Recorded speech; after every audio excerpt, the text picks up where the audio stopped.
Call me crazy, but by trading Luka Doncic, Nico Harrison proved anything is possible in the NBA.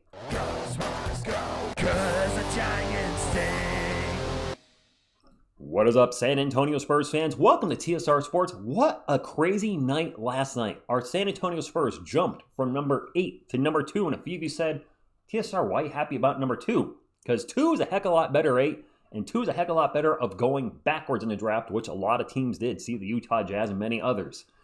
But also the Dallas Mavericks, who just traded a franchise player away not too long ago, jumped from number 11 to number 1, which I think is the biggest jump in NBA lottery history. Correct me if I'm wrong. And now fans are screaming rigged left and right, like the NBA had some kind of collusion with Dallas that said, hey, if you trade Doncic to the Lakers, we'll give you the number 1 overall pick in the upcoming draft. I don't know about all that, but it does seem a little odd. And then I'm also seeing stuff from you guys that the Bulls had a coin flip with the Mavericks, and they lost the coin flip going from, they could have been number 11 and went to number 10. So maybe the Bulls should have had Cooper Flagg. Who the heck knows? But you guys were talking a lot last night. TSR, could the Spurs trade for the number 1 overall pick? And we're going to talk about that today. So the big X factor first in all of this is Cooper Flagg. If you look at his reaction to to the Mavericks winning the number 1 overall pick, compared to Wemby, this is apples and oranges. He's just like, eh. Wemby's like, oh yes, this is the greatest thing since sliced bread. Woo! You see what I'm saying? It's totally different. And then if you watch his interview about Dallas winning the number 1 overall pick, maybe it's just my Spurs goggles, I don't know. Doesn't exactly seem thrilled that the Mavericks will be drafting him. And ESPN kept talking about Dallas and how they're a playoff-ready team and how he's going to, the fit with Dallas. Maybe not the fit, but going to Dallas. And he never mentioned the Mavericks once. Never be happy to play with Dallas. Nothing. So I don't know if he's really thrilled about going to Dallas. And if you look at Dallas, their best players, Anthony Davis is 31, Kyrie Irving's 32, and he's out next season. Klay Thompson is 34. They got a lot of guys on the wrong side of 30. Plus, the Mavericks just traded Luka Doncic. What the hell message does that send a player? As opposed to the San Antonio Spurs, you got Victor Wembanyama, Stephon Castle, both in their early 20s. De'Aaron Fox is, 27? So you have an up-and-coming team, young players, as opposed to an aging team. One team whose window keeps opening, one team whose window is slowly closing on some of their vets. So if he's giving vibes that he doesn't want to play for Dallas, would Dallas possibly trade him? What would a trade look like? Let's pull up Fanspo, and I'll put a link in the comments below so you have all of the upcoming picks. But here are our upcoming picks, and it's a lot. I can't even fit it on one page. We have a plethora of picks, and this is why you this is why you stash all these picks. So you have a situation like right now, not soon, but right now, where maybe you can make a huge move that changes your franchise. So if we were to make a trade, and if Dallas was to agree to a trade, I'm sure there's some Mavericks fans in the comments. You're freaking nuts! It'll never happen. Did you think Luka would get traded? You didn't. I didn't. Never say never with Nico. All right. So what would a trade look like? My personal take on this, obviously trading the 2nd pick overall, which is likely Dylan Harper. I think you have to trade a couple first-round picks, maybe 2027, either ours or the Hawks. Put light protections on it, top 6 protections in case Ish goes bad. 2029 pick, throw 2 second-rounders in, and now that is 5 picks for 1. The 2nd overall pick for the 1st overall pick, plus 2 future first-round picks, 2 future second-rounders, maybe even throw a player in there, I don't know. Would that make it work?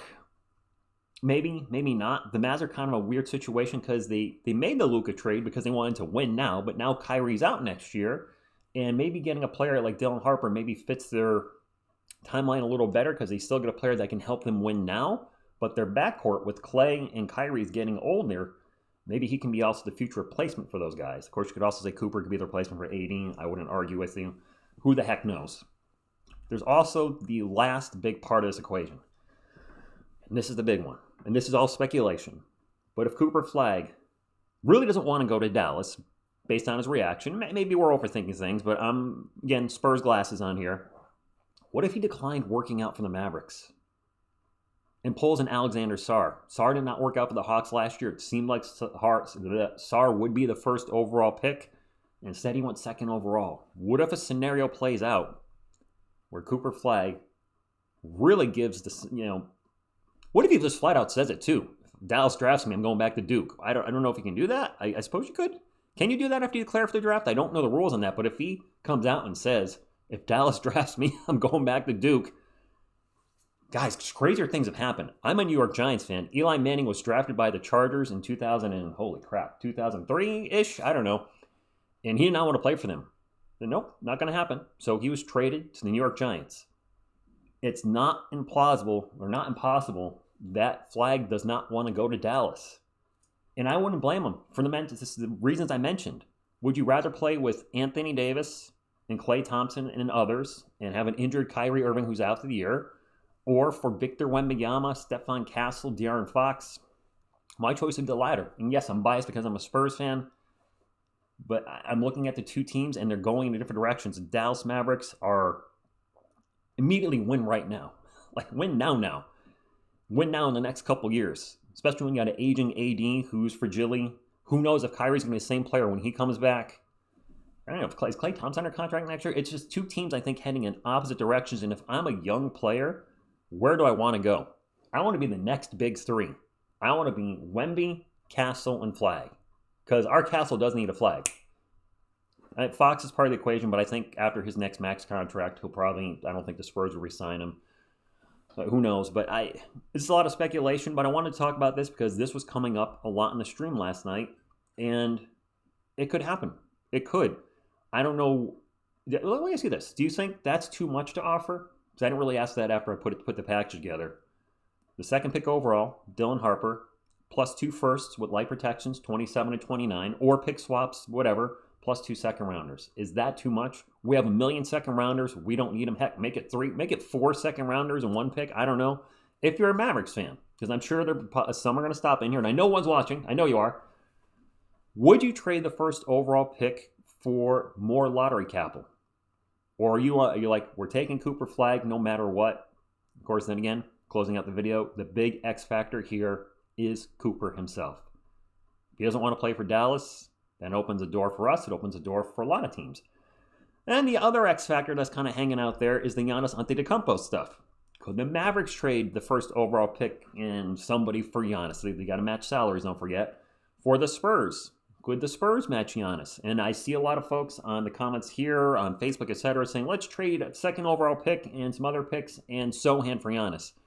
Guys, you got to match salaries. Giannis is set to make over $50 million. Vassell and Johnson would work. I think we'd have to throw one more player in there with a smaller salary. I don't think that's the right direction at all. I would love to see this happen. I don't think it'll happen, but you know what? The Mavericks had a 1.8% chance to jump from number 11 and 1. And a lot of people before the draft would have said, no way. And here we are today, the day after, and they've jumped up.